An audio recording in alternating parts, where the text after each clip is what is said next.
अच्छा बच्चों, आज हम परिवार के बारे में पढ़ेंगे, ठीक है? अच्छा ये बताओ, परिवार किससे कहते हैं? जैसे घर को, आपके घर को क्या बोलते हैं? परिवार। जिस घर में आप रहते हो वो आपका क्या कहलाता है? परिवार कहलाता है ना? Yes ma'am. अच्छा, परिवार की आवश्यकता हमें क्यों होती है? जैसे हमें हमारा पालन पोषण हमारे माँ बाप करते हैं, इसलिए हमें परिवार की जरूरत होती है। हाँ, आपके पालन पोषण के लिए परिवार की आवश्यकता होती है और परिवार आपकी सुरक्षा के लिए परिवार की आवश्यकता होती है, आपकी शिक्षा के लिए परिवार की आवश्यकता होती है ना? और आपके संस्कारों के लिए परिवार की आवश्यकता होती है ना?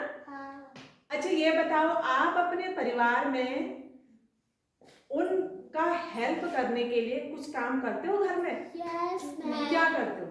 जैसे मम्मी हमसे कुछ मंगाती है तो हम वो देते हैं मम्मी को। और जैसे कभी झाड़ू नहीं मारा रहता है तो हम किसी मम्मी जो काम करी होगी उसमें मदद कर देते हैं। अच्छा, घर के छोटे मोटे कामों में आप अपने माता पिता की क्या करते हो? मदद करते हो, है ना? हाँ। अच्छा ये बताओ कि आपके परिवार में कौन कौन से सदस्य रहते हैं? हाँ, ये मोहित, आप बताओ बेटा, आपके परिवार में कौन कौन रहते हैं? मम्मी पापा बहन। अच्छा, आपके परिवार में मम्मी पापा भाई और बहन रहते हैं। आप बताओ बेटा, आपके परिवार में कौन कौन रहते हैं? मम्मी पापा भाई बहन। मम्मी पापा भाई। आप बताओ बेटा, आपके परिवार में कौन कौन रहते हैं? दादा दादी माता पिता ताऊ ताई और चाचा चाची और उनके बच्चे। Very good. अब देखो, वैभव शर्मा ने बताया कि मेरे परिवार में दादा दादी और कौन? इसके माता पिता, ताऊ ताई और चाचा चाची, इतने सारे लोग परिवार में रहते हैं। अब मैं आपको बताऊंगी कि जिसके परिवार में केवल भाई बहन और माता पिता होते हैं वह कौन सा परिवार कहलाता है, और जिस परिवार में दादा दादी चाचा चाची और ताऊ ताई और इन सब के बच्चे मिलकर रहते हैं वह कौन सा परिवार कहलाता है? ठीक है। यहाँ पे देखो, मैंने दो परिवारों की फैमिली ट्री बना रखी है, ठीक है?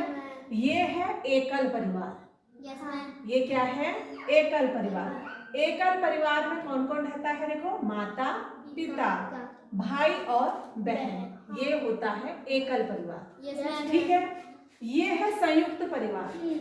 अब संयुक्त परिवार में कौन कौन से लोग रहते हैं? दादा दादी, माता पिता और उनके बच्चे, ताऊ ताई और उनके बच्चे, चाचा चाची और उनके बच्चे।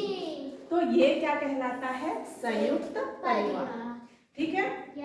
अब आप समझ रहे होंगे कि एकल परिवार किससे कहते हैं और संयुक्त परिवार किससे कहते हैं। एकल परिवार में बच्चे, 2 बच्चे या 3 बच्चे रहते हैं, लेकिन इस परिवार में बहुत सारे बच्चे, संयुक्त परिवार में बहुत सारे बच्चे मिलकर रहते हैं, क्योंकि इन सबके बच्चे होते हैं और तो वो बच्चे आपस में क्या करते हैं? अच्छे से बातचीत और उनकी अच्छे से दोस्ती होती है और वो एक दूसरे से बहुत कुछ सीख जाते हैं। लेकिन एकल परिवार में केवल 1 या 2 बच्चे होने की वजह से वो बच्चे वो चीज नहीं सीख पाते जो कि संयुक्त परिवार के बच्चे सीखते हैं, है ना? संयुक्त परिवार के कुछ फायदे ये हैं कि वो सब मिल बांट कर क्या करते हैं? काम करते हैं, एक दूसरे का क्या करते हैं? सहयोग करते हैं। और घर में अगर कोई मेंबर बीमार होता है तो उसके बदले दूसरा मेंबर काम कर लेता है। लेकिन एकल परिवार में क्या है कि अगर माता बीमार पड़ गई और पिता काम वाले हैं, नौकरी वाले हैं, तो भाई बहन क्या हो जाते हैं?